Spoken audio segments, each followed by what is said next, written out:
Hello, my name is Ariel and I just wanted to have a video talking about things that I've been doing lately that have been really helping me. I'm a psychology major, so I really love self-help books and just learning about the brain and different mental illnesses and how different practices can really help with those. So the first thing I would say for me that I've been really noticing a difference is exercising in the morning. I've been trying to, and I do it for like 15 to 30 minutes, and I've been weightlifting recently, and that's just been helping immensely with anxiety especially, and just struggling with getting out of bed. And that's the first thing I do is I work out, and I notice that when I work out afterwards I feel really energized. I also feel happier. I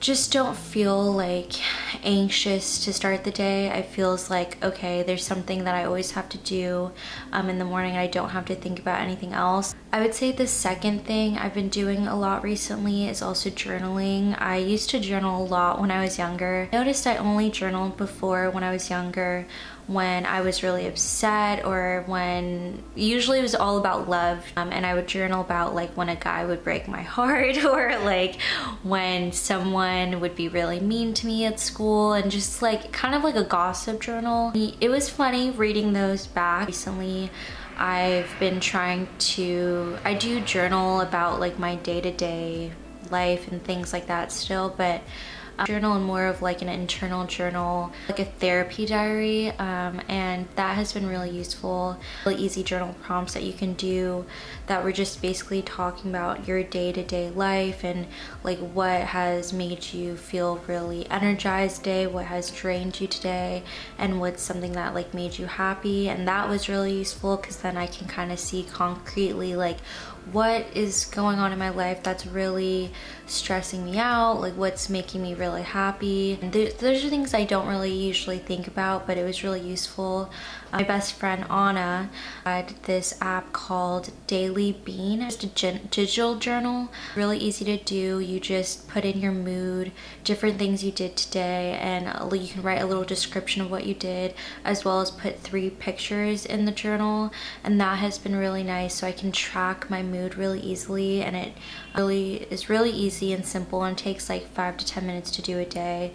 So all those things combined have really been helping me with dealing with my emotions, struggling with things, because it has really helped me work out my issues and really figure out like where do these come from, as well as like what is something I can do to heal those things. And it's been really helpful.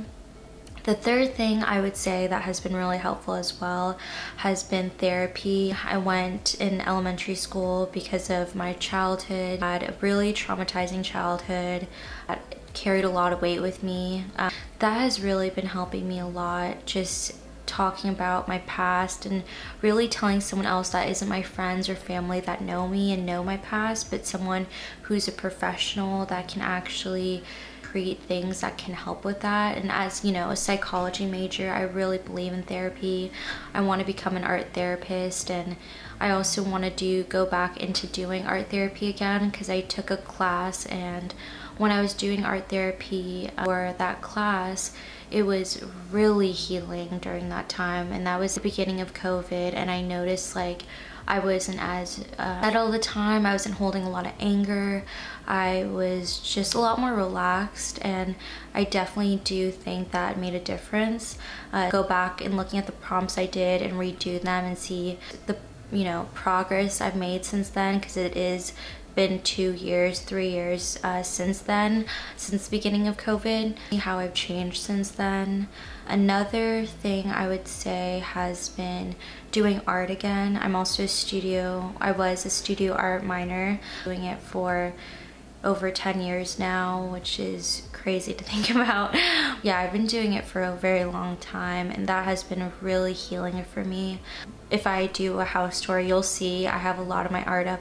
Now that I've hung it up and I see it every day, I have such a deep appreciation for myself as an artist and the art I do, and it's been really healing. Like every piece I can just be like, oh my god, that was in a time where this was happening, and that was just a time where I can go get away from everything and just really invest myself in an hour or two just doing art. Do a little art now. I am not doing it as much as I used to when I was in school or when I was taking professional art classes, but I still do it when I feel called to do it. I want to set time in my schedule more to do art, invest in it, because I think it's really important for my soul and myself as well. Other thing I would say too is just into photography and filming as well, like into the art aspect. Long time, my mom would, at social gatherings, she would give me her camera and I would have to run around and take pictures of everyone in the family, and I really loved doing that. I loved how I could really capture a moment in one single picture. Get back into filming and photography. Another thing I would say that I haven't been doing lately but have been really healing in the past is going on hikes. I do have a, I think 12 to 13 week old puppy, and right now he can't walk outside yet because he's getting vaccinated, so I have been staying inside more just to stay with him. But once he's able to go outside, I want to walk more around the neighborhood every day, and I want to just go on more hikes, just go explore nature. Really important. The classes I studied in psychology was eco-psychology, so I really believe in how healing nature can be to your soul, mind, and body, and how spending, you know, 5 minutes in the grass can really boost your endorphins and just make you happier, and you know, really healing if you're dealing with depression, especially anxiety. It's a way to be present and slow down. Another thing I never really liked doing this, but I have really enjoyed listening to audiobooks. I would say another thing is reading books, but I don't really like reading right now. It's just been kind of hard to read for me. So a way that I've been trying to slowly get back into it is doing audiobooks. I've been listening to a new book that Anna did tell me about. Sensitive is the New Strong by Anita Morjani. And it's just been a beautiful book to listen to. I am an empath and I am very sensitive. Since I was little, I would, you know, cry over the littlest things. If someone was really mean to me, I would cry really easily. Listen to a book that really talks about this and really tells me, like, you're not alone. This is something that people deal with. There are people like this, and just acknowledging this part of myself that I was so ashamed of my whole life. Like, just thought that, oh my god, there's something really weird about me and wrong with me. Like, why am I so sensitive? And as I got older, I realized that this was actually a strength of mine and that I love this about myself. And I'm still learning to love myself, really appreciate that part of myself, but reading this book has really helped with that. And I really love reading self-help books, something that I've always been drawn to. And I also really love reading fantasy. I haven't done that recently, but I remember I read like Percy Jackson for school one time in 6th grade, and I just could not put the book down. I kept wanting to read ahead, and they told you, I think at the time, that they didn't want you to read ahead because they didn't want you to spoil things. And I would just be like, oh, I can't wait till next week to read this chapter. I really love fantasy as well. It's really something I love to read about. Another thing I would say is taking baths. Water for me is very healing. I am a Pisces, so I am very drawn to water, and I love just taking baths. I love being, when I was young, I would sit in the bathtub for a really long time, but I also would, when I was in middle school too, I would go into the pool. My aunt had a pool, and I would just sit there for swim in there and play for a very long time. I remember there was one time I was in there for 8 hours straight, and like everyone was telling me to get out of the pool to eat and drink water, and I just was like, bring me the food here and I'll eat in the pool. And I got sunburnt too because I didn't want to get out and reapply sunscreen, so I got extremely sunburned, and I loved it. I just loved playing. I also used to pretend I was a mermaid, and I had this magical shop underneath the pool that I would sell people little things, and just using my imagination and coming up with different things. And I also loved playing when there were other little kids too at the pool. I would play with them, and we'd play just different games. I forgot what we would play. We would like race back and forth and all sorts of games that I really loved. So yeah, baths are really healing to me. Another one would be quality time with the people you love. Love language is quality time, so I really love hanging out with friends, with my partner, Harry. He's amazing. We live together now, so we spend a lot of time together, and I just really appreciate him. He was like one of the only people I could see during the pandemic, and that was really hard. The pandemic was really hard for me, just not seeing people and not being able to make friends. I'm introverted, but I'm also a pretty extroverted person, and I think hanging out with my family, my loved ones. So animals, I really love animals. I've always loved animals since I was young, especially dogs. So now that I have my puppy, Marco, I just love hanging out with him, you know, playing fetch with him and cuddling with him and all those things that, you know, puppies do.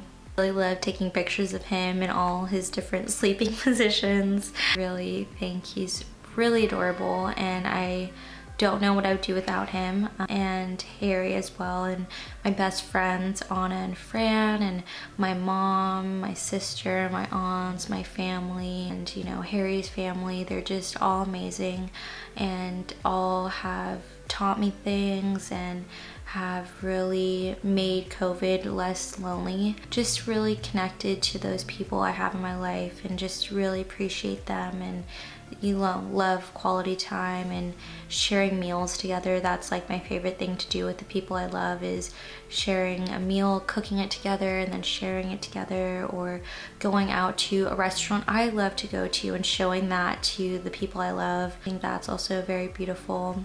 Thing I would say is yoga. Going off of exercising, yoga has also been really healing for me. Beginning of COVID, I was doing yoga every day, and I noticed a huge difference in just my day, just everything. Wake up, and the first thing I would do is go to my yoga mat, and I noticed I was getting stronger. I would be a lot more relaxed throughout the day.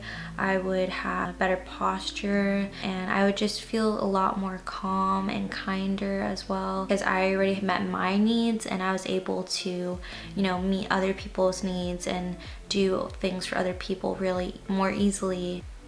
Going off of that as well, meditation and affirmations and breath work, that's something we all know. A lot of us know that's really important, all those things. And you know, EMF tapping as well, I've tried that. It's been so great. These are practices that I have done before that have helped, and I want to get back into doing them because I do think they are important. I do think they really have helped me. Last thing I would say for me is skincare. I just was deeply ashamed of my skin. Ever since I had acne, I just really thought I was ugly, and I just thought that I was doing something wrong, and I was, you know, I couldn't control it. It was like out of my hands, I felt like. I was also using totally wrong products. I was using St. Ives. I didn't know, honestly didn't know what I was doing, and I thought I was taking care of my skin by scrubbing off the acne. It was wrong, but that's what I thought what I was supposed to do and burn off the acne. There was just so many things I didn't really know about skincare. I also deal with fungal acne. So if anyone deals with fungal acne, you know it's really hard. You can't use any oils on your face, and there's been a big trend to put a lot of oils in products now. It's just hard to find products that work for me, that are sustainable, that are, you know, zero waste, that don't have oil in them, just a lot. And so I've had to buy products that aren't zero waste, and I've carried a lot of shame about that. And you know, I tried a lot of different things and it just didn't work. So I've learned from a lot of experience and just a lot of learning about my skin are struggling, especially during COVID or during this time where our rights are being taken away in the US, and you know, it's just hard. And I just want you to know that I appreciate you, you are loved, and I believe in you, and that we are gonna get through this together. That, you know, hopefully some of these things that I do can help you as well. I mean, it definitely helps, and it definitely can help sometimes when I feel like I don't have control over things, and it just brings me back to the present and myself, and what are things that I can do to make this less hard on myself. And sometimes, like, honestly, I can't do those things. Like, so wherever you are at, just be proud of yourself, just hold space for yourself. And I hope that you enjoy this video. If you do, please subscribe and like this video. Have a wonderful day wherever you are. Thank you.